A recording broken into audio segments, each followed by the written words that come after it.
മുട്ടുവേദന കുറയ്ക്കാൻ വേണ്ടി നമുക്ക് വീട്ടിൽ നിന്ന് തന്നെ എന്തൊക്കെ കാര്യങ്ങൾ ചെയ്യാൻ വേണ്ടി പറ്റും? മുട്ടുവേദന കുറയ്ക്കാൻ വേണ്ടിയിട്ട് പ്രത്യേകിച്ചും യൂഷ്വലി നീ പെയിൻ ഉണ്ടാകുന്നത് ഒരു 40 അല്ലെങ്കിൽ 50s സ്റ്റാർട്ട് ചെയ്ത ആൾക്കാർക്കായിരിക്കും. അപ്പോൾ മുട്ടുവേദന കുറയാൻ വേണ്ടി വളരെ ഈസി ആയിട്ട് വീട്ടിൽ നിന്ന് ചെയ്യാൻ പറ്റുന്ന കുറച്ച് എക്സസൈസുകളുണ്ട്. പ്രധാനമായിട്ടും മുട്ടിലേക്ക് വേദന വരുന്നത് നീ ജോയിൻറ്റിലെ മുകളിലത്തെ തുടയിലും താഴത്തുള്ള ടിബിയ ബോണും തമ്മിലുള്ള ഒരു ഫ്രിക്ഷൻ കാരണം അതിൻ്റെ ഇടയിലുള്ള വാഷറൊക്കെ തേയ്മാനം വന്ന് തമ്മിൽ ഫ്രിക്ഷൻ വരുമ്പോഴാണ് കൂടുതലും പെയിൻ വരുന്നത്. അപ്പോൾ അത് പ്രിവെൻറ്റ് ചെയ്യാൻ വേണ്ടിയിട്ട് സയൻറ്റിഫിക് എവിഡൻസിൽ പറയുന്നത് നീ മസിൽസിൻ്റെ സ്ട്രെങ്തനിങ് എക്സസൈസുകളാണ്. എക്സസൈസ് എന്ന് പറയുമ്പോൾ നമ്മൾ വിചാരിക്കും ചിലപ്പം പ്രായമുള്ള ആൾക്കാർക്ക് ജിമ്മിലുള്ള പോലുള്ള വലിയ ഭാരപ്പെട്ട എക്സസൈസ് ചെയ്യാൻ പറ്റുമോ ഇല്ല എന്നുള്ള കാര്യം. വളരെ സിമ്പിളായിട്ട് വീട്ടിൽ നിന്ന് ചെയ്യാൻ പറ്റുന്ന എക്സസൈസുകളുണ്ട്. ഡെയിലി ഒരു 10-20 മിനിറ്റ് കൊണ്ട് ചെയ്യാൻ പറ്റുന്ന എക്സസൈസ് ഉണ്ട്. പിന്നെ അതേപോലെ തന്നെ വളരെ ഇമ്പോർട്ടൻ്റ് ആയിട്ടുള്ള ഒരു കാര്യം വാക്കിംഗ്, നോർമൽ ഫിസിയോളജിക്കൽ ലോഡിങ് നീയുടെ കാർട്ടിലേജിൻ്റെ ഒക്കെ ഹെൽത്തിന് വളരെ ഇമ്പോർട്ടൻ്റ് ആണ്. അതേസമയം ഹൈ ഇമ്പാക്റ്റ് ആയിട്ടുള്ള ആക്ടിവിറ്റീസ് ഒഴിവാക്കുക, നോർമൽ വാക്കിംഗ്, നീ മസിൽസിൻ്റെ എക്സസൈസ്.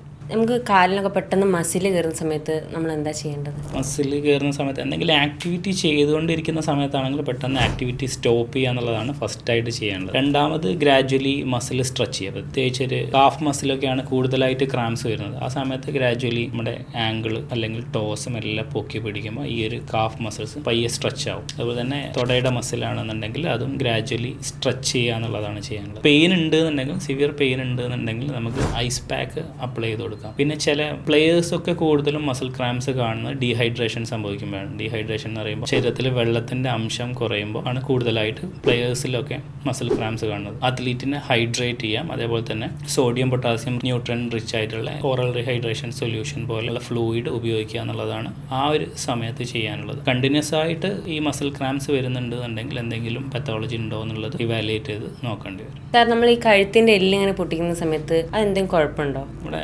കഴുത്തിൻ്റെ എല്ല് പൊട്ടിച്ച് സൗണ്ട് ഉണ്ടാക്കുന്നതായിരിക്കുമല്ലോ ഉദ്ദേശം. നമ്മൾ ഈ സിനിമയിലൊക്കെ കാണില്ലേ ആക്ടേഴ്സ് ചെയ്യുന്നത്? വളരെ വിഗറസ് ആയിട്ട് വേർഡ് പൊസിഷനിലൊക്കെ പൊട്ടിക്കുന്നത് എന്തായാലും ദോഷം തന്നെ. കാരണം എന്താണെന്ന് വെച്ചാൽ നമ്മുടെ സ്പൈന്, നട്ടെല്ല് എന്ന് പറയുന്നത് അതിൻ്റെ ഉള്ളിലൂടെയാണ് സുഷുമ്നാ നാഡി പോകുന്നത്, സ്പൈനൽ കോഡ് പോകുന്നത്. വളരെ ഡെലിക്കേറ്റ് ആയിട്ടുള്ള സ്ട്രക്ചേഴ്സ് ആണ് അത്. അതിൻ്റെ ഇടയിലൊക്കെ പ്രത്യേകിച്ച് കൈറോപ്രാക്ടിക് മാന്യൂവേഴ്സിലൊക്കെ ചെയ്യുന്നത് കാണല്ലേ, പെട്ടെന്ന് തല പിടിച്ച് തിരിക്കുക, അതേപോലെ ഈ പറഞ്ഞതുപോലെ പൊട്ടിക്കുക എന്നൊക്കെ പറയുമ്പോൾ വളരെ ഡെലിക്കേറ്റ് ആയിട്ട് ഓരോ ഹോളിലൂടെയും ഓരോ വെർട്ടിബ്രൽ നെർവ്സ് ഇറങ്ങി വരുന്നുണ്ട്, അതിൻ്റെ ഉള്ളിലൂടെ സ്പൈനൽ കോഡ് പോകുന്നുണ്ട്. അപ്പോൾ ഇതിനൊക്കെ വളരെ ബലം പ്രയോഗിച്ച് ചെയ്യുകയാണെന്നുണ്ടെങ്കിൽ ഇതിനൊക്കെ ഇഞ്ചുറി ആവാനുള്ള ചാൻസ് ഉണ്ട്. പ്രത്യേകിച്ച് ചിലരുണ്ട് തലകുത്തി നിൽക്കുക, ആ ഒരു ട്രെയിൻഡ് അല്ലാത്ത ആൾക്കാർ ആ ഒരു രീതിയിലൊക്കെ ചെയ്യുമ്പം സ്പൈനൽ കോഡ് ഇഞ്ചുറീസിനൊക്കെ വളരെ ചാൻസ് കൂടുതലാണ്. അതേപോലെ തന്നെ കണ്ടിന്യൂസ് ആയിട്ട് ഇത് ചെയ്തുകൊണ്ടിരിക്കുകയാണെങ്കിൽ വെർട്ടിബ്രൽ കോളത്തിൻ്റെ ഡിസ്കിലും അതേപോലെ ജോയിൻറ്റിലൊക്കെ തേയ്മാനം വരാനും ഡിസ്ക് പ്രൊലാപ്സ് വരാനൊക്കെ ഉള്ള ചാൻസും ഉണ്ട്.